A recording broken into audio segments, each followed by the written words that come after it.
there, I'm Lenny Slagan with your Fox News Now update. Gulf Shores police arresting 25-year-old Daniel Piggott and charging him with first-degree rape. They say last week a local medical staff member reported a patient had been sexually assaulted. She said she had met her attacker on the internet but didn't otherwise know or associate with him. An investigation leading police to Piggott. He was arrested but is now free on a $10,000 bond. As with an ankle monitor, of course, investigators believe there might be additional victims who haven't yet come forward. If you have information about Piggott, you're asked to call the Gulf Shores Police Department. In Mobile, an All Points Bulletin out for a man police say is armed and dangerous. Take a look at 28-year-old D'Angelo Merrill. Investigators say he killed an innocent elderly man when he was trying to kill a guy who accidentally shot his girlfriend during a gunfight with someone else. They say they want to question him about a chain of events that started in the 500 block of William Street. It all ended with one woman critically wounded and two men dead. One of the men, 74-year-old on kidney dialysis. If you've seen Merrill, call Mobile Police immediately. Well, listen to this. Gigabyte internet or gigabit internet service is coming to parts of Baldwin County soon. It's a little slower than gigabyte, so I wanted to make that clarification there.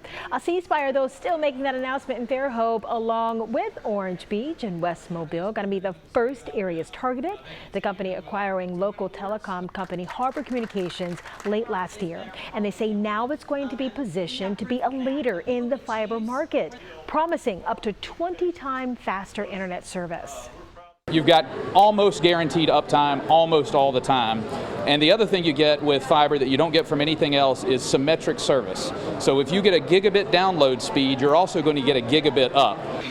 C-Spire will start building work in Orange Beach and Fairhope in the next 2 weeks, and they expect to be serving several thousand customers by the end of the year. The cost for the residential service starts about $80 a month. All right, let's track Elsa, a tropical storm in the Atlantic. That's the big story this week. A new feature out there formed up into a tropical storm overnight last night, and it's now steaming towards the Windward Islands, eventually hitting the greater Antilles, places like Hispaniola, and then ultimately Cuba with that forecast track. So we're expecting this thing to keep steaming on off to the west. Right now, the forward speed is a very robust 29 miles an hour. This is the 4 o'clock advisory from NHC. And looking at the new updated track here, not a lot of changes with the track. The models are real tightly clustered on the fact that it may get very close to Haiti as well as central or eastern Cuba. And then after that, they start to widen out a little bit in the model spread. And zooming in on the track, right now it looks like a real issue for South Florida. This is likely going to be a tropical storm, so the worst of the weather is going to be on the east side of it.